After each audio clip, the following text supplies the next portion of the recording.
You miss her too? Rhubarb scoffed. Oh boy, do we ever miss her. But we miss you too. All right, that's enough. Ellis said.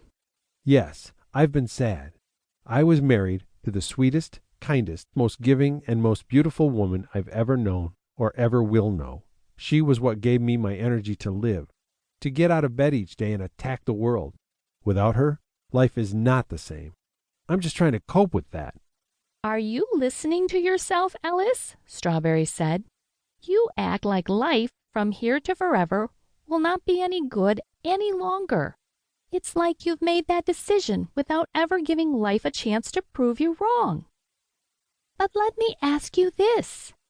If Sherry was such a bright light in your dark world, how are you honoring her life by wallowing the rest of yours away?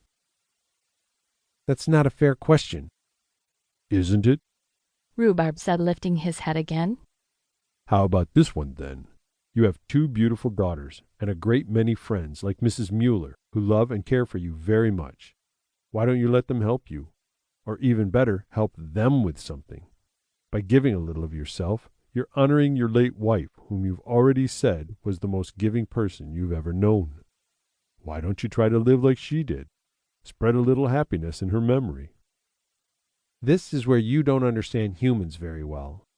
Ellis said. Humans are weighed down by emotion. You can't give of yourself when you're feeling hollow inside. You have to have something to give. I have to get through this year of firsts. Then the healing can begin. I've got a news flash for you, Mr. Higher Life Form. Rhubarb said. I understand you better than you think, and I know this for a fact. Even though you are sad and lost inside, you can still create happiness in others. And by making the decision to do so, you start to fill up your own emptiness.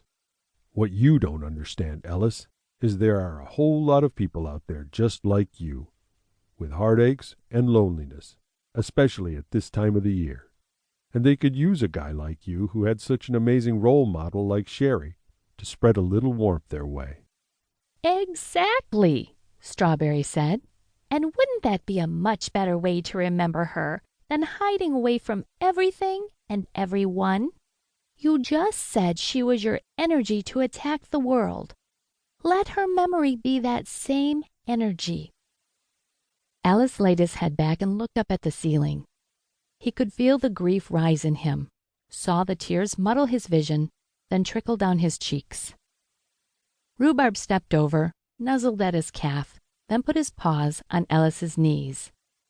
I understand it's difficult, Ellis, but I also know that if you don't make an effort, you will never make it out of this hole you've fallen into. The year of firsts will become a year of seconds, and then a year of thirds. Sherry deserves more from you than that.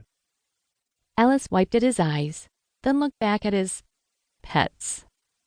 I don't even know how to go about what you're asking me to do. We can help, Strawberry said. Do you trust us? Ellis couldn't help but laugh at this question.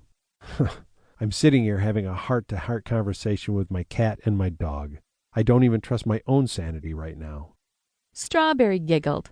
Good point. Well, let me explain it to you. We animals have a little communication that we call, you don't have a word for it, so just think of it as our own type of Wi-Fi. Ellis shrugged. Okay, the interpet. That was a good one. Rhubarb chuckled. Strawberry hopped up on Ellis's lap. I'm going to send you along the interpet and help you find others who need you specifically. And how do you propose to do that? Strawberry positioned herself on his legs, raised up and put her front paws on his chest just below his neck. Just look into my eyes and don't fight it. She was so close, Ellis couldn't focus on her eyes, but he looked into them anyway. Soon, a strange glow appeared in the pupil of each cat eye. The light seemed to sap his strength. He quickly felt drowsy. In another second, consciousness left him, and all was dark.